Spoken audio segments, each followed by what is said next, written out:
தலைமுறைகளை தாண்டி இன்றும் சூப்பர் ஸ்டாரா நிலைச்சி இருக்கும் நம்ம ரஜினிகாந்த் என்னதான் சூப்பர் ஸ்டாரா இருந்தாலும் அவர் மீதே பார்த்தீங்கன்னா சில குற்றச்சாட்டுகள் வைக்கப்பட்டது. அதாவது சூப்பர் ஸ்டார் ரஜினிகாந்தோட நாற்காலி ஆட்டம் கண்டு விட்டது. இனி அவர் சூப்பர் ஸ்டார் கிடையாது, அவர் படம் எதுவுமே ஓடுறது கிடையாது. முக்கியமாக அண்ணாத்த தர்பார் இந்த 2 படங்களோட நிலைமைகளை பார்த்தீங்களா, சூப்பர் ஸ்டார் ரஜினிகாந்த் இனிமே திரும்பி வர முடியாது, அவர் அவுடேட்டடாக ஆயிட்டார் என சொல்லப்பட்டது. அதையெல்லாம் அடிச்சு நொறுக்கும் விதமாக தான் அவர் ஜெயிலர் படத்தில் தரமான கம்பேக்கை கொடுத்திருந்தாரு. அதாவது இளம் இயக்குனரான நெல்சனோட கூட்டணி வச்சாரு. படம் பார்த்தீங்கன்னா பயங்கரமான பிளாக் பஸ்டர் ஹிட், கிட்டத்தட்ட 750 கோடிக்கு மேலே வசூலை ஈட்டியது. விமர்சன ரீதியாகவும் பார்த்தீங்கன்னா அந்த அளவுக்கு ஹைப் இருந்தது. அதை தொடர்ந்து தான் அவர் அடுத்தடுத்த படங்களில் கமிட் ஆகி வந்தார். அடுத்தடுத்து பார்த்தீங்கன்னா அவரோட மகளோட இயக்கத்தில் லால் சலாம் படத்தில் நடித்தார்.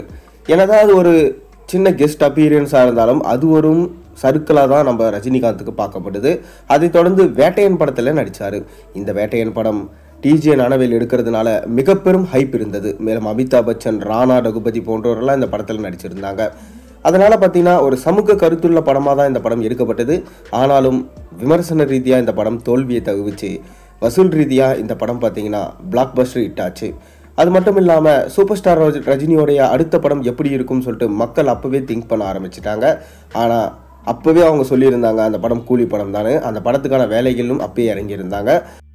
மேலும் அந்த படத்தை லோகேஷ் கனகராஜ் தான் எடுத்திருந்தாரு. ஒரு சின்ன கிளிம்ஸ் வீடியோ மூலமாக கூலி படம்னு சொல்லிட்டு அனௌன்ஸ்மெண்ட் பண்ணாங்க. மேலும் நம்ம சூப்பர் ஸ்டார் ரஜினிகாந்தோட சேர்ந்து ஷௌபின் ஷாக்கர், உபேந்திரா, நாகார்ஜுனா, ஸ்ருதிஹாசன், சத்யராஜ், அமீர் கான் போன்ற ஒரு முக்கியமான வேடத்தில் இந்த படத்தில் நடிச்சிட்டு வராங்க.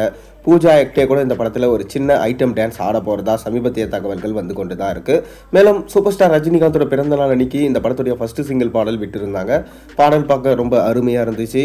பாடலை கேட்டுட்டு சூப்பர் ஸ்டார் ரஜினிகாந்துக்கு ஏற்ற பாடலாக தான்ப்பா இருக்குது. அவர் இந்த வயசுலையும் பார்த்தீங்கன்னா இந்த அளவுக்கு பக்காவாக டான்ஸ் ஆடுறாரு. அதனால் திருப்தி தான்ப்பா, சந்தோஷமாக இருக்குது. சூப்பர் ஸ்டார் இந்த மாதிரி எனர்ஜெட்டிக்காக பார்க்குறது நிச்சயமாக நல்லா இருக்குன்னு சொல்லிட்டு மக்களால் மட்டும் இல்லாமல் ரசிகர்களாலும் சொல்லப்பட்டது. மேலும் இந்த படத்துக்காக ரசிகர்கள் ரொம்ப ஆவலோடு வெயிட் பண்ணிட்டு இருக்காங்க. ஏன்னா ஒரு சின்ன போட்டி நிலவிட்டு தான் இருக்குது நம்ம விஜய்க்கும் ரஜினிக்கும். ஆனால் விஜய் ஒரு பக்கம் அரசியல் பக்கம் போயிட்டாரு, இன்னொரு பக்கம் பார்த்தீங்கன்னா அவரோட லாஸ்ட் படமான ஜனநாயகன் படம் எடுத்துகிட்டு இருக்காங்க. எச் வினோத் தான் டைரக்டர். இந்த 2 படத்துக்கும் பார்த்தீங்கன்னா போட்டியாக தான் பார்க்கப்படுது. இதனால் ரசிகர்களுக்கு தீனி போடும் விதமாக கூலி படத்தோட டீசர் ரெடி ஆகிட்டு இருக்கான். இந்த டீசரை நம்ம ஏப்ரல் 14 அதாவது தமிழ் புத்தாண்டு அன்னைக்கு எதிர்பார்க்கலாம்னு சொல்லிட்டு சொல்லப்படுது.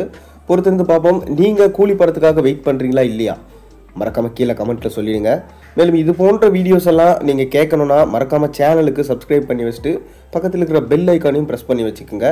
மறக்காமல் அந்த ஒரு லைக்கையும் பண்ணிவிடுங்க. அப்போ தான் நான் போடுற வீடியோஸ் எல்லாம் உங்களுக்கு நோட்டிஃபிகேஷனாக வந்து சேரும்.